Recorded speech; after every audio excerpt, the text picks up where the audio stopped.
Bonjour.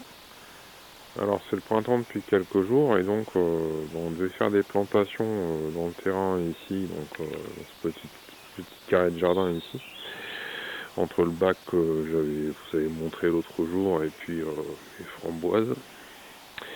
Et puis il nous est arrivé quelque chose, c'est-à-dire qu'en fait la motobineuse n'a pas voulu démarrer, elle était en panne. Donc là pour l'instant j'ai fait le carré à la grelinette. Et je vais vous montrer la motobineuse parce que donc depuis une quinzaine de jours je me suis occupé de la réparer et j'ai pu la redémarrer hier. Ah putain. Donc voilà ma motobineuse, je la stocke dans un coin de mon jardin sous une bâche plastique et sous une tuile. Et donc là elle est complètement réparée, je vais vous expliquer donc ce que j'ai fait dessus et puis après je ferai mon carré pour vous montrer que ça marche effectivement. Voilà. Donc alors là voilà, je l'ai mise dans mon petit carré. J'ai pas encore démonté la roue avant. Et donc en fait, dessus, c'est une motovineuse qui a une quinzaine d'années, 15-16 ans. Il y a un moteur Briggs Straton dessus. Et en fait, il y a il y avait un problème de carburation dessus. Donc j'en ai été pour démonter toute la partie ici. Donc toute la partie là, toute la partie du filtre ici, toute la partie du carburateur qui est planqué là-dessous.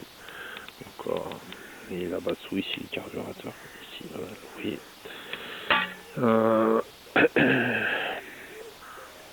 Il y avait des joints de carburation qui étaient cassés, donc je les ai changés.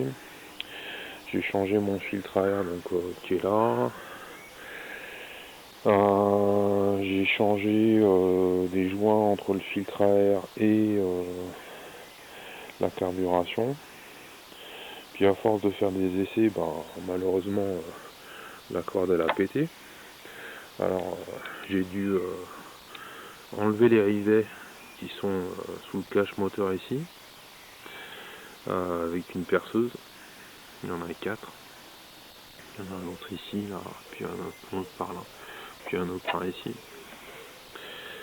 Et donc remettre une cordelette neuve sur, sur le lanceur. Et donc une fois que j'ai fait ça, donc j'ai mis un coup de start pilote sur la bougie, j'ai séché le moteur et puis elle a redémarré. Voilà. Puis aussi, donc il y a un truc qui s'est passé aussi quand vous avez un carburateur à refaire, faut le nettoyer complètement à l'essence. Moi ce que j'avais aussi c'est un truc, c'est que le gicleur était complètement bouché, était complètement gommé. Donc j'ai dû le repercer avec un petit Dremel en fait que j'ai dans mes outils. Et donc ça a redémarré, voilà. Bon, on va faire le carré et puis après je vous montre. A plus. Bon voilà, j'ai fraisé mon petit bout de carré avec ma motobineuse. Alors pour faire le redémarrage, il m'a fallu démonter la route au portage avant avec une petite clé de presse qui est ici. J'ai quand même remis un petit coup de start pilote sur ma bougie, donc avec le start pilote et la clé à bougie. Et puis j'ai quand même remis aussi de l'huile dans le carter. Voilà, parce que donc, ça fait un petit moment que j'avais pas mis d'huile, donc j'en ai remis un petit peu. Huile 4 temps. Et donc tout ça pour vous dire qu'en fait, là j'ai eu des commentaires sur ma dernière vidéo, parce que je faisais une vidéo sur, disons, une forme de liberté financière qu'on peut avoir. En fait, la liberté financière, vous pouvez aussi l'acquérir en réparant vos machines, comme votre motobineuse, votre machine à laver. J'avais fait un papier de blog dessus sur mon blog justement, votre voiture, tout ça. Parce que les gens ils me demandaient alors t'es à combien, j'ai pas à dire à combien je suis en termes de patrimoine, mais bon, enfin, je me débrouille, quoi.